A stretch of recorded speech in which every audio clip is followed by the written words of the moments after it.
Getting a green card through marriage is always exciting, and if you're interested or thinking about a green card through marriage, you're going to want to watch this whole video.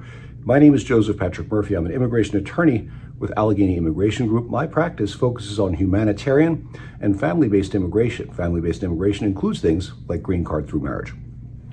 In my last video about green card through marriage, I handled the problem of getting a green card through marriage when the spouse entered without a visa. These are people who come over the border. And I got a lot of calls from people who said, Joe, that last video was great. You made it so easy to understand, but my spouse didn't come over the border. My spouse came on a plane and I need to know what to do when the spouse entered with a visa. Okay, so if your spouse entered with a visa, or if your spouse got parole at the border or parole in place inside the United States, this is the video for you. And that's the vast majority of people still, in spite of the southern border.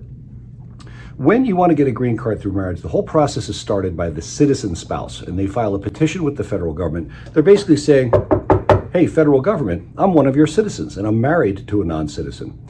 It's a legal marriage, it's a good marriage, it's a strong marriage. I have the ability to support the non-citizen, so please let my non-citizen spouse apply for a green card.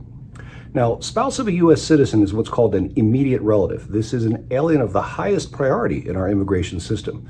So you don't have to wait for that petition to be approved, and in fact, you can put all the other paperwork in the same envelope with it. That would be your application for a work permit while you're waiting, and that's also an application for a Social Security card. That's the same form. You put in there perhaps an application for a travel document if your non-citizen spouse qualifies to travel.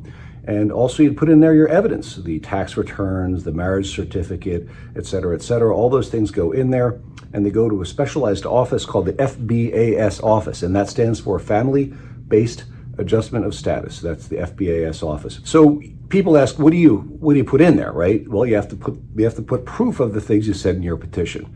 So you have to prove that the citizen's a citizen. Birth certificate in the United States, or a U.S. passport, or a U.S. naturalization. You have to prove that you're actually married. That's easy enough. That's the marriage certificate. You have to prove that the marriage is legal. That means that all prior marriages have to be over, and you have to attach proof. Those earlier marriages ended with divorce. You'd put in a divorce certificate. Or in the unfortunate circumstance that a prior spouse of either party died, you'd include the death certificate, but you have to prove that all prior marriages are over. You have to prove the citizenship and identity of the non-citizen. That would be their birth certificate and passport. You have to prove that the marriage is what the law calls bona fide.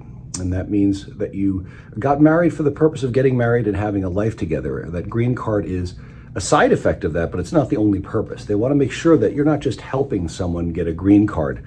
There was an old TV show, Will and Grace. That's not allowed. That's illegal. After that, you're going to need to attach proof of a financial ability to support the non-citizen spouse. That would be generally income tax returns of the citizen spouse. And one more thought on bona fides. I'm going to include at the end of this video a link to my video on bona fides, so you'll be able to view that too, how to prove that the marriage is bona fide or legitimate. Tax returns and all this stuff, the evidence, the pleadings, all these things, they go in one envelope and it goes to the Family-Based Adjustment of Status office. Also in there will be checks for filing fees. You'll get receipts for everything. You'll get receipts for the payments. You'll get offers of online account access. I advise against online account access. It's not as reliable as we might like. Sometimes online account access tells people things that aren't true, and in the highly emotional context of immigration, that could really send somebody off the deep end. Even if you sign up for online access, they'll still send paper notices, and the paper notices are the only thing you can actually depend upon. So my advice, don't bother with online access. I know people want to do it. I'm not going to tell you you can't, but I don't think it's the best source of information. Once you send that out, like I said, you get the receipts. Those come in a couple weeks. About 45 to 50 days in, you'll be called out for fingerprints. About 6 months after that, your work permit and social for the non-citizen should arrive. Somewhere around 10 months, you'll be called for an interview, and they'll sit down with an immigration officer and go over everything in the forms. Everything checks out. Somewhere around 14 to 16 months after you file, you'll be getting that green card for your non-citizen spouse who entered with a visa. This is immigration attorney Joseph Patrick Murphy from Allegheny Immigration Group with a short video about getting a green card for a spouse that entered with a visa. Thank you for watching.